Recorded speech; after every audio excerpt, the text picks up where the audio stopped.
Hi Year 11. Today's lesson is going to focus on your final planning for your Tybalt essay. So far in class or in these previous video lessons, we have read through all of the extracts where Tybalt appears in Romeo and Juliet, right up to his death in Act 3, Scene 1.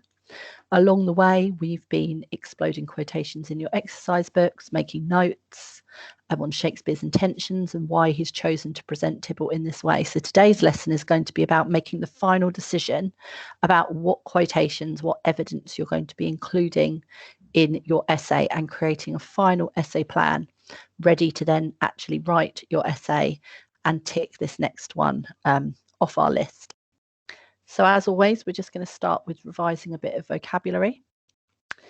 So dutiful is the word that we're going to look at from last year. So if you can think, what do we mean by dutiful, describing a person as being dutiful? And then you can have a go at answering this question. Do you think Friar Lawrence has behaved in a dutiful way in the play so far? Was his decision to marry Romeo and Juliet illegally behind their parents' back dutiful or not? So you can pause the video now, please, whoever's covering the lesson, and give students a second to answer that question. Now, our new word is anguish. Anguish means severe mental or physical pain or suffering. So if the video could please be paused now to give students a chance to write down this new word and its definition. So now we know what anguish means, we can answer the following question. Why does Romeo feel anguish when Mercutio dies? You know, go beyond the fact that it's his best friend. Why particularly is Romeo feeling so anguished? Think about some of Mercutio's final words to Romeo. Then if you want to sort of aim higher and push yourself, you can consider these two questions. Do you think Tybalt feels anguish after killing Mercutio? And why does Romeo feel anguish after killing Tybalt? So again, if the video can please be paused to give students a chance to answer those questions. And then I'll go through some of the answers afterwards. So there's two arguments really here as to whether Friar Lawrence is dutiful. You could argue that he is dutiful because he is essentially answers to God ultimately. As a priest, he is God's, representative on earth, and God would want the fighting to stop. We've got to bear in mind that Shakespeare and everyone in society at the time would have been Christian. And every time Shakespeare's referring to fate, he's really referring to God, because ultimately God is this omnipotent, omniscient presence that controls everything. Again, if you're a Christian and believe that. So you could argue Friar Lawrence is behaving in a dutiful way, because ultimately we know that fate or God wants this ancient grudge to end. So marrying Romeo and Juliet, thinking that their love will bring an end to the hate, is, on one level a sensible decision. However, Friar Lawrence, in terms of the law, in terms of his responsibilities as a priest, is also not behaving in a dutiful way. What he is doing is illegal. You do not, if you were a Shakespearean girl in particular, you didn't just get to sort of convince priests to marry you to whoever you wanted without your father's permission. You were very much the property of your father, and he would choose to give you. That's why this whole concept in traditional Christian weddings of giving the bride away by the father, which is a horrendously patriarchal tradition that so many people still do, even though, again, it's basically saying that you are the property of your father to be given away to a man. That all comes back to the way women were viewed as property of their fathers and had no right to dictate their own lives. And we still see that in traditional wedding ceremonies today for some reason. I'm not quite sure why personally. So what Friar Lawrence is doing here is he is essentially not behaving in a dutiful way, because he's breaking the law in marrying them in the first place. And we see at the end of the play when Friar Lawrence has to admit to, Romeo and Juliet's parents and the prince as they lie there dead, sort of the part that he played in it, it's left unclear as to whether Friar Lawrence is going to be severely punished for the part that he played in it. Romeo feels anguish when Mercutio dies, because essentially Mercutio dies cursing Romeo's family and blaming Romeo. He says, "Why the devil came you between us? I was hurt under your arm," meaning, you know, this is your fault, basically. And as you can imagine, Romeo feels not just obviously anguish that his best friend has died, but he feels incredible guilt as well that it is his fault. If he had just fought Tybalt and not let his love for Juliet make him effeminate, as he says, then Mercutio might not have died. So looking at our want to aim higher questions then, that's quite an interesting one. Do we think Tybalt feels anguish after killing Mercutio? It's almost impossible to answer that question based on the language alone. There is nothing in the language that would suggest that Tybalt feels guilt, apart from the fact that he runs away immediately after killing Mercutio. Certainly when he reappears on stage like a complete idiot, you know, he returns to the scene of the crime, essentially. We don't know why he does that either. So we could really argue that he does feel no anguish. You know, he doesn't feel like he's done anything wrong, and he certainly, you know, doesn't seem to be very anguished or upset when he speaks to Romeo when he appears back on stage.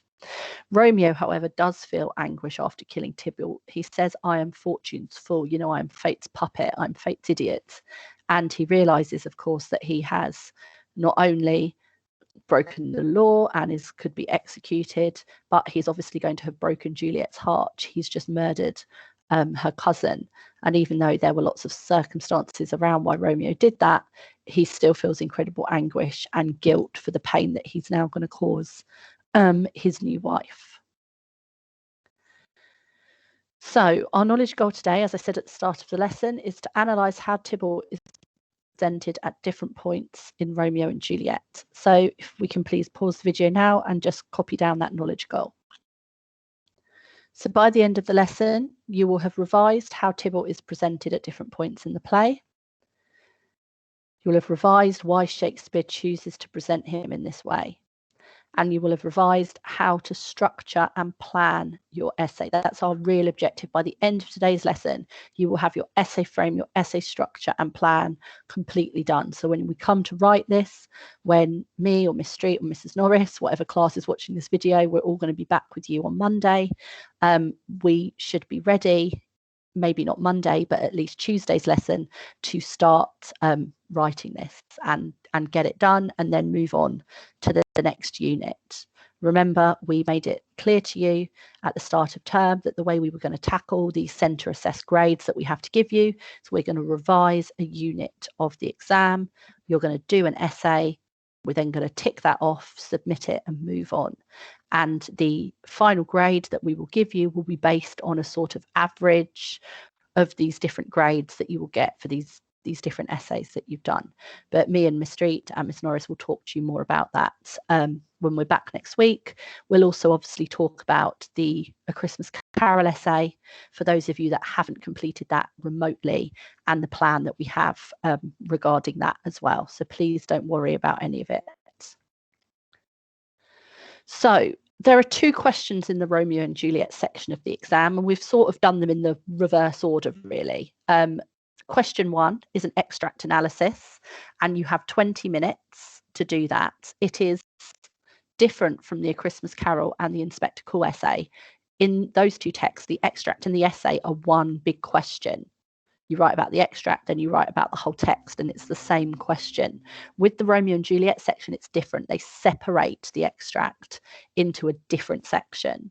And actually, the extract's got nothing to do with Tybalt. It's deliberately about a separate set of characters. We're going to be doing the extract analysis when we complete the Tybalt essay. We can actually get it done in a lesson, to be honest with you. It won't take us very much time.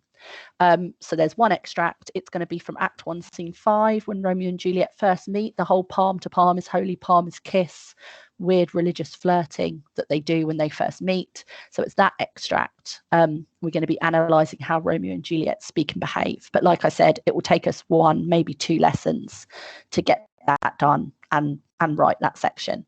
So we'll probably do that towards the end of next week. The essay is what we've been focusing on since we returned to school. or in these video lessons, is how is Tybalt presented at different points in the play. So this is the essay that we're going to answer first. So there's 20 marks for the essay, 5 marks for spelling, punctuation and grammar. So it's out of 25 in total, that section. That's then added to the 15 marks from question 1 to give you a mark out of 40 for the whole thing. You get 40 minutes to answer the essay. So it's the essay we're going to be completing first at the start of next week when we are back with you in the classroom. So you know that we are the ones, your teacher is going to be the ones that's going to be marking this. Obviously, as a department, we will mark each other's, we'll check each other's marking to check that we're applying the criteria fairly between the classes, but this is basically how we will mark you. So it's sensible then to just give you a little bit of an idea about what this mark scheme looks like. Now for Romeo and Juliet, we've got 2 assessment objectives, A01, which is this first box, and then A02, which is the one next to it. A01 is all about your critical personal opinion and interpretation of Tybalt's character. A02 is about your ability to analyse the effect of the language and the form and structure if you're aiming for the higher grade. So we've got 2 separate assessment objectives. The final assessment objective is context, A03, but that's only relevant to A Christmas Carol. You do not have to write about context for Romeo and Juliet. It's not assessed. So this is band 3. Now, if you are aiming for a grade 4 or a grade 5, then you need to get into band 3. Basically, the bottom of a band 3 is the bottom of a grade 4. And I know, you know, there's 3 different classes watching these videos, and there are going to be people within those classes all aiming at different grades. But everybody, bare minimum, needs to be at the bottom of band 3. So let's look at what you need to do that then. So you need to be focused on the task. So you need to stay focused on Tybalt. Don't start waffling on about random other characters. Convey ideas with general coherence and use a mostly appropriate register. That means what you say mostly makes sense. That's what general coherence means. Appropriate register means that you're using appropriately formal language. You know, this is an English GCSE essay. You don't need to use appropriate language. Use a straightforward approach to the task. So the comments that you're writing about Tybalt are fairly obvious, fairly straightforward ones. Show an understanding of key aspects of the text. So show that you understand some important things that Tybalt does. Support and justify your responses with appropriate direct reference to the text, including quotations. So that's showing that you back up what you're saying about Tybalt through quotations. And that's why we teach you this mini PEE way of writing. So looking over to A02 then, comment on and begin to analyse writers' use of language, form and structure, and make some reference to meanings and effects, and try where you can to use relevant subject terminology. Now this just means for a sort of band 3, so we're looking at sort of grade 4, grade 5, we need to just begin to make some comments on the effect of Shakespeare's use of language and how that gives you your impression of Tybalt's character. So band 4 and band 5 then is when we're moving into the higher grades. Band 4, we have anything from sort of, I don't know, a lowish grade 6 to maybe the bottom of a grade 8. Band 5 is really where you get your sort of high grade 8 and your grade 9. So if you're aiming for a 6 or above, you need to get into the bottom of band 4 at least. So let's look at the difference then with band 4, although on my screen part of band 4 is shaded by my taskbar, so I'll do my best. So you have to have a sustained focus on the task, convey ideas with considerable coherence and use an appropriate register. So the difference here is that your meaning is clear, you know, and there's a couple of people I know in my class that gave me their Christmas Carol essays, and I had to sort of say to them, this is great, but your meaning is lost. You know, it's really insightful, but actually the way you've chosen to write your sentences, maybe lack of punctuation, maybe you've sort of muddled your sort of grammar a little bit, and it can make your meaning lost. And that unfortunately can really affect your grade if you're not able to express your ideas clearly in a way that makes sense, then it's going to affect your mark. So that's why proofreading and reading through your essay is really, really important. You know, are you making your ideas nice and clear to your teacher? Use a thoughtful approach to the task. So this is really important in distinguishing it from, say, a grade 4 or 5, those 6s and above. Your comments are increasingly thoughtful. You've really sort of probed deeply into Tybalt's character and why Shakespeare's chosen to present him the way he does, which is all of that additional information that I've been sort of instructing you with in these videos. You know, Tybalt's character as an antagonist, as someone who is perpetuating and continuing this ancient grudge. All of that sort of information is going to help push your grade up. Show a secure understanding of key aspects of the text with considerable engagement. So again, you are not just showing you understand the story for a grade 6 or above, you're showing a more thoughtful understanding of why Tybalt is presented in a certain way in these different scenes. And again, you're using, you know, pertinent, effective quotations to justify your response. Looking over at AO2, we can see that you're discussing and increasingly analysing writers' use of language, form and structure. You're making thoughtful reference to the meanings and effects. So again, your analysis is deeper, it is more interesting, it is more thoughtful. That is, again, what pushes your mark up. So you need to make sure that you really have fully analysed how the word of your quote has given you your impression of Tybalt to get band 4 for AO2. So band 5 then, which is going to be reserved for a very small percentage of you. It always is nationally. You know, grade 9s are typically awarded to 7% of the cohort nationally, but there will be, you know, some of you in a variety of classes that could get into band 5. So it's important to realise what you need to do that. Now, the biggest difference then between, or what gets you a band 5, are these words like sustained focus on the task, including overview. Now, that overview doesn't just refer to that first paragraph we ask you to write in an essay. An overview refers to you constantly referring throughout your essay on the purpose of Tybalt's character. So if you're stating in your overview that Tybalt's character is deliberately, you know, placed by Shakespeare in the play as an antagonist to Romeo and Juliet being together, that his purpose is to symbolise why this ancient grudge has continued for generations and why it's going to take something as extreme as Romeo and Juliet suicide to end it. If you write that in your overview, then a grade 9 student will constantly refer back to that throughout their essay. Miss Street likes to refer to it as a golden thread that runs through your essay. So you've made this sort of personal, critical statement on your opinion, and that runs all the way through your essay and is constantly referred to in all of your mini PEEs. And that's what they mean by overview.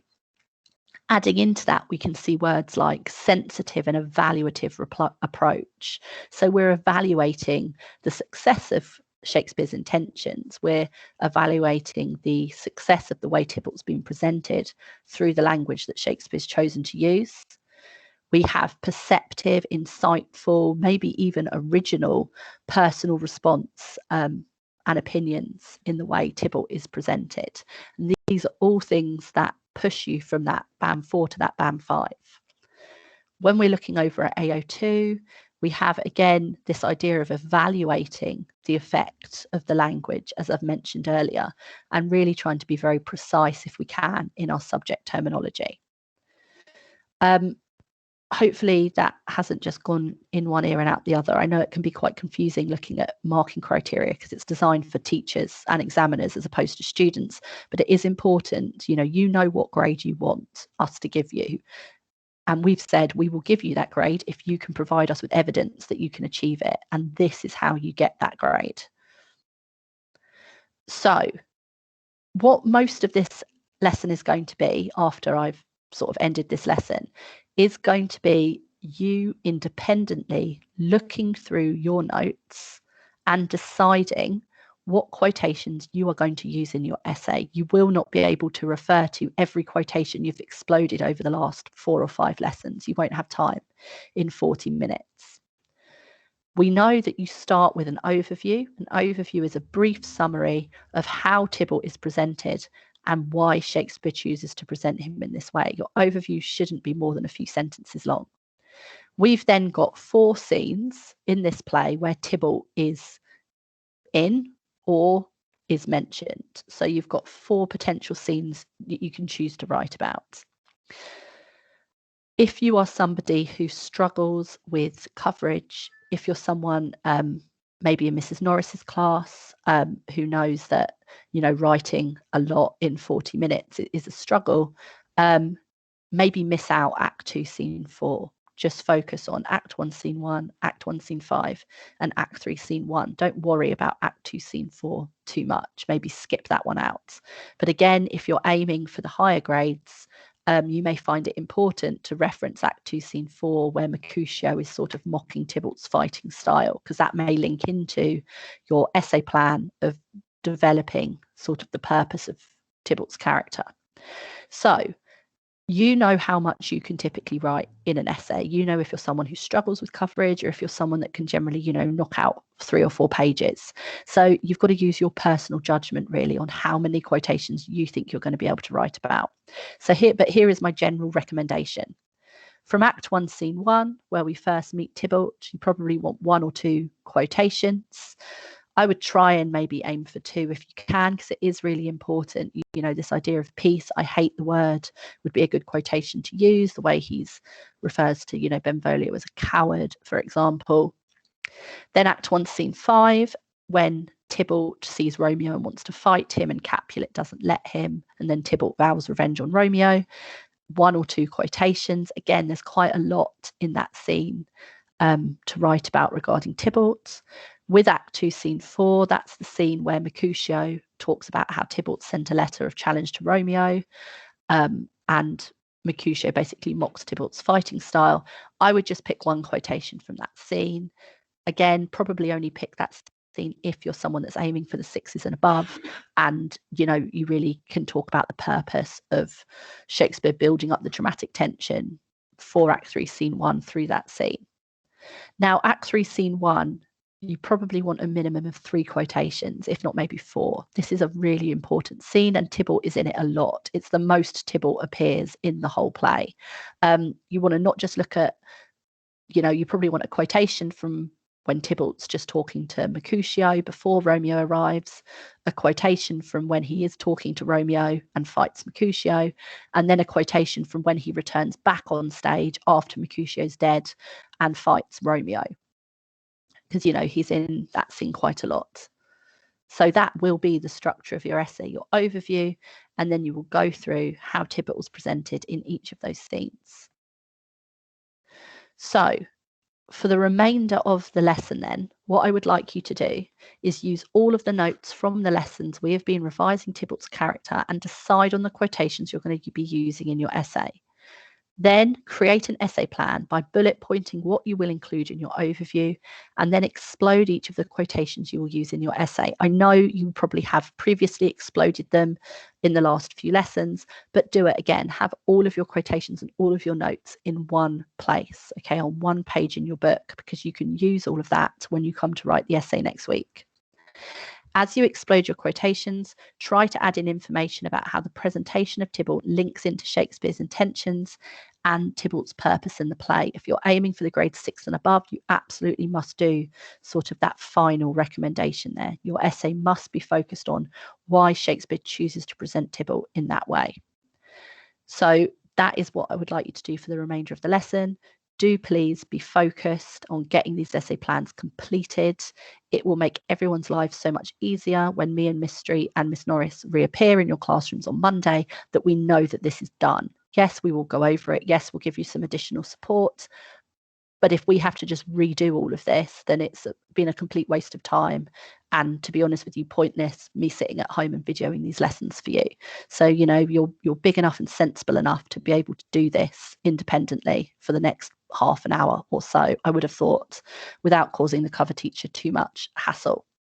If you want some advice, if you want me to look over any of your essays, whatever class you're in, do please feel free to take a photo on your phone. You know, I'm sure the cover teacher won't mind if you're just taking a photo of your work, and you can email it to me and I'm happy to look over any essay plans. But obviously when we're back on Monday, we can do that as well.